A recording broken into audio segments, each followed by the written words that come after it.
구원의 확신 11번 거룩함을 받았는가. 히브리서 10장 29절 말씀. 하물며 하나님 아들을 밟고 자기를 거룩하게 한 언약의 피를 부정한 것으로 여기고 은혜의 성령을 욕되게 하는 자에 당연히 받을 형벌이 얼마나 더 중하겠느냐. 너희는 생각하라.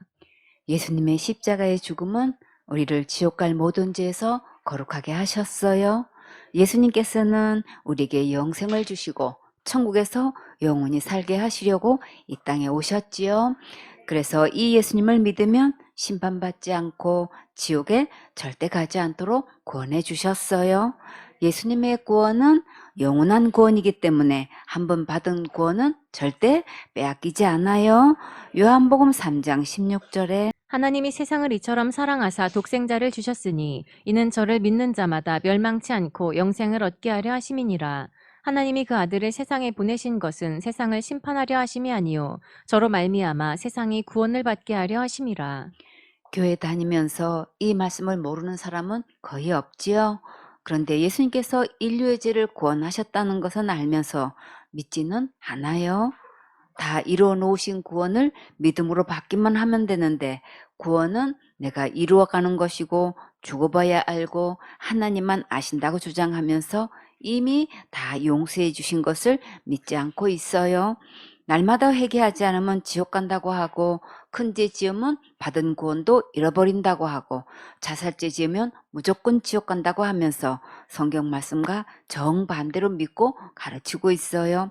이런 자들은 본문 말씀처럼 하나님의 아들을 짓밟고 있는 거예요.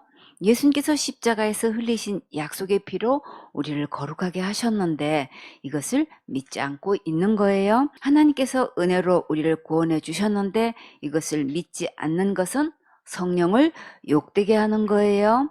아들을 짓밟고 거역하고 욕되게 하면 어떤 처벌이 기다리고 있을까요? 당연히 받을 형벌이 기다리고 있다고 하셨지요. 이런 자들은 예수님을 모르는 자들보다 받을 형벌이 더 무겁다고 하셨어요. 윤리도덕가, 학술가, 신학으로 다른 복음을 가르치고 있으면 형벌을 면치 못해요. 그러니까 이제부터 더 이상 속지 말고 기록된 성경 말씀대로 믿으세요. 기록된 성경 말씀대로 이 예수님을 온전히 믿어야만 천국에 갈 수 있어요. 데살로니가 전서 4장 7절 말씀. 하나님이 우리를 부르심은 부정케 하심이 아니요 거룩케 하심이니. 하나님께서 우리를 왜 부르실까요? 천국 갈 수 있게 하시려고 우리를 부르시는 거지요. 천국은 거룩한 나라라서 죄인은 들어갈 수가 없는데 예수님께서 우리를 깨끗하고 거룩하게 하시고 부르신 거예요. 그러면 우리는 어떻게 하면 될까요? 예수님을 믿고 나오면 되지요. 꿈나무들, 어디 가야 예수님을 만날 수 있을까요? 기록된 성경 말씀대로 듣고 믿으면 예수님께 오는 것이고 거룩함을 얻을 수 있는 거예요. 데살로니가 전서 4장 8절 말씀. 그러므로 저버리는 자는 사람을 저버림이 아니요 너희에게 그의 성령을 주신 하나님을 저버림이니라. 저버린다는 것은 마땅히 지켜야 할 도리나 의리를 잊거나 어기고 거절하는 것을 말해요. 우리를 부르셔서 거룩하게 하시는 하나님의 은혜를 저버리는 것은 하나님을 거절하는 것이고 성령을 거역하고 거부하고 명령을 어기는 거예요. 이렇게 거룩할 수 있는 기회를 주셨는데 하나님의 명령을 거스르고 믿지 않으면 천국 갈 수 없어요. 예수님에 대해 머리로만 알지 말고 말씀대로 믿고 거룩함을 받으세요. 데살로니가 전서 5장 23절 말씀. 평강의 하나님이 친히 너희로 온전히 거룩하게 하시고 또 너희 온 영과 혼과 몸이 우리 주 예수 그리스도 강림하실 때에 흠 없게 보존되기를 원하노라. 꿈나무들, 우리를 온전하게 거룩하게 하실 분은 오직 누구실까요? 평강의 하나님이 친히 거룩하게 하신다고 하셨지요. 거룩함은 절대 내가 열심히 노력하고 충성봉사 헌신해서 되는 게 아니고 날마다 짓는 죄를 날마다 철저히 회개 기도해서 되는 게 아니라 예수님께서 다시 오실 때 우리의 믿음이 온전해야 천국 갈 수 있어요. 예수 그리스도의 은혜로 거룩함을 얻었으면 다시 율법의 행위로 돌아가면 안 되겠지요. 우리의 선행으로는 절대 거룩함을 받을 수 없어요. 아무리 율법대로 철저히 지켜 행했어도 거룩한 하나님의 경지에 이룰 수는 없어요. 우리는 스스로 거룩할 수 없으니까 하나님께서 은혜로 친히 거룩하게 해주신 거예요. 우리의 영과 혼과 몸이 예수님 오실 때까지 깨끗하게 보존되려면 예배 성공하세요. 하나님께 항상 예배드리면서 영의 양식을 먹고 자라가면 깨끗하고 흠 없이 보존할 수 있는 은혜를 입을 수 있어요. 예수님 오실 때까지 예배 성공하세요. 다 같이 예배 성공, 인생 성공. 고린도전서 3장 17절 말씀. 누구든지 하나님의 성전을 더럽히면 하나님이 그 사람을 멸하시리라. 하나님의 성전은 거룩하니 너희도 그러하니라. 여기서 하나님의 성전은 무엇을 말할까요? 교회의 건물을 말하는 게 아니고 우리의 몸을 성전이라고 하시는 거예요. 고린도전서 3장 16절에 너희가 하나님의 성전인 것과 하나님의 성령이 너희 안에 거하시는 것을 알지 못하느뇨. 내 안에 예수님이 계시면 나는 성전이에요. 내 안에 성령님이 계시면 나는 성전이에요. 내 안에 하나님이 계시면 나는 성전이에요. 하경이 단지가 있어요. 단지에 꿀을 담았어요. 그러면 그 단지는 무슨 단지가 되나요? 꿀단지가 되지요. 예언이 단지가 있어요. 단지에 보물을 담았어요. 그러면 그 단지는 무슨 단지가 되나요? 보무단지가 되지요. 단지는 그대로인데 담은 내용에 따라 단지 이름이 달라지지요. 거룩하신 예수님을 마음에 모신 사람은 어떤 단지가 될까요? 거룩한 예수님 단지가 되지요. 거룩한 단지를 성전이라고 해요. 예수님을 마음의 주인으로 영접한 사람은 예수님의 궁전이 되는 거예요. 그러면 우리의 몸은 누구의 것이 되나요? 예수님의 것이 되지요. 예수님께서 십자가에서 생명값을 주고 우리 몸을 사셔서 거룩하게 하셨어요. 우리가 이 몸을 통해서 예수님의 기쁨이 되고 영광 올려드려야겠지요. 그런데 그 몸을 죄 짓는 일에 계속 더럽히면 어떻게 하신다고 하셨나요? 하나님이 그 사람을 멸하신다고 하셨지요. 멸하시면 어떻게 되나요? 죽게 되지요. 여러분은 이렇게 빨리 죽고 싶으세요? 절대 아니지요. 예수님께서 십자가에서 생명값을 주고 우리 몸을 사셔서 거룩하게 하셨어요. 우리가 이 몸을 통해서 하나님의 기쁨이 되고 영광 올려드려야겠지요. 근데 그 몸을 죄 짓는 일에 계속 더럽히면 어떻게 하신다고 하셨나요? 하나님이 그 사람을 멸하신다고 하셨지요. 멸하시면 어떻게 되나요? 죽게 되지요. 여러분은 이렇게 빨리 죽고 싶으세요? 절대 아니지요. 예수님 오실 때까지 무병장수하고 예배 성공해야지요.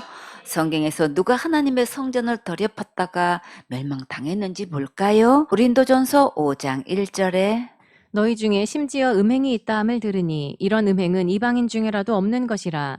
누가 그 아비의 아내를 취하였다 하는도다. 그리하고도 너희가 오히려 교만하여져서 어찌하여 통한이 여기지 아니하고 그 일 행한 자를 너희 중에서 물리치지 아니하였느냐. 교회에서 음행 사건이 일어나면 반드시 치리해야 되는데 교회에 그냥 두면 악한 것이 퍼져서 나쁜 영향을 주게 되기 때문이에요. 이런 자를 통한이 여기지 않고 물리치지 않는 것은 교만해서 그렇다고 하셨어요. 이런 자는 빨리 구별해서 멀리 하세요.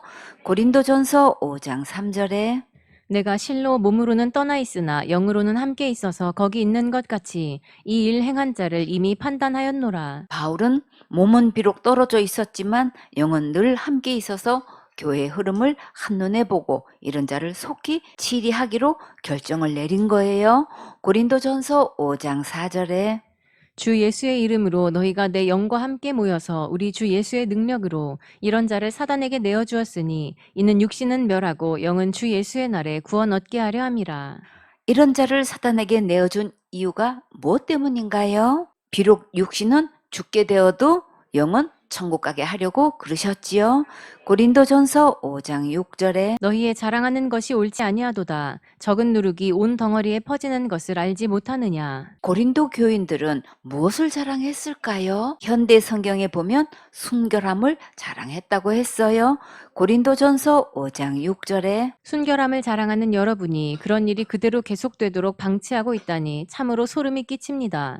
작은 누룩이 큰 덩어리를 부풀리듯 비록 한 사람일지라도 죄 짓는 것을 그대로 둔다면 그것이 곧 모든 사람에게 영향을 미친다는 것을 왜 모릅니까? 순교를 자랑하는 자들이 이런 악행을 보고도 묵인하고 가만히 두면 안 되겠지요. 누룩이 금방 퍼지듯이 시급히 치리했어야 될 문제였어요. 고린도전서 5장 7절에 너희는 누룩 없는 자인데 새 덩어리가 되기 위하여 묵은 누룩을 내어버리라. 우리의 유월절 양 곧 그리스도께서 희생이 되셨느니라. 이런 묵은 누룩과 같은 자는 속히 내어버려야 교회가 순결함을 보존할 수 있어요. 죄가 없는 새 덩어리가 되게 하기 위하여 유월절량 예수님께서 죽기까지 희생하셨어요. 고린도전서 5장 8절에 이러므로 우리가 명절을 지키되 묵은 누룩도 말고 괴악하고 악독한 누룩도 말고 오직 순전함과 진실함에 누룩 없는 떡으로 하자. 미움과 악독과 음행으로 가득 찬 묵은 누룩과 같은 옛 생활을 가감히 버리고 이제부터 진실하고 순수한 누룩 없는 생명의 떡으로 예배 성공하고 아름답게 성장해야겠지요. 고린도전서 5장 9절에 내가 너희에게 쓴 것에 음행하는 자들을 사귀지 말라 하였거니와. 이런 음행하는 자들과 사귀면 절대 안 되겠지요. 고린도전서 5장 10절에 이 말은 이 세상에 음행하는 자들이나 탐하는 자들과 토색하는 자들이나 우상 숭배하는 자들을 도무지 사귀지 말라 하는 것이 아니니 만일 그리하려면 세상 밖으로 나가야 할 것이라. 세상에는 이런 자들로 가득할 수밖에 없지만 믿음의 식구들 중에서 누구랑 교제권을 가질 것인가를 잘 선택해야 된다는 말씀이에요. 고린도전서 5장 11절에 이제 내가 너희에게 쓴 것은 만일 어떤 형제라 일컫는 자가 음행하거나 탐람하거나 우상 숭배를 하거나 후욕하거나 술 취하거나 토색하거든 사귀지도 말고 그런 자와는 함께 먹지도 말라 함이라. 교회 안에서 이런 자들이 있다면 절대 가까이 하지 마세요. 이런 자들과 사귀면 나쁜 영향을 금방 받아서 같은 죄를 짓게 돼요. 고린도전서 5장 12절에 외인들을 판단하는데 내게 무슨 상관이 있으리요마는 교중 사람들이야 너희가 판단치 아니하랴. 믿지 않는 사람들은 상관할 바 아니지만 믿음의 식구 중에서는 철저히 관리해야겠지요. 교회 안에서 이런 자들이 있으면 그런 자하고는 같이 먹지도 말라고 하셨어요. 고린도전서 5장 13절에 외인들은 하나님이 판단하시려니와 이 악한 사람은 너희 중에서 내어 쫓으라. 세상 사람들은 하나님께서 심판하시지만 교회에서는 이런 자들을 반드시 내어 쫓으라고 하셨어요. 하나님의 성전은 거룩하기 때문에 이런 일에 일절 깨끗해야겠지요. 우리가 항상 거룩함을 유지하려면 어떻게 해야 할까요? 예배 성공하면 모든 악에서 은혜로 승리할 수 있는 새 힘을 주셔요.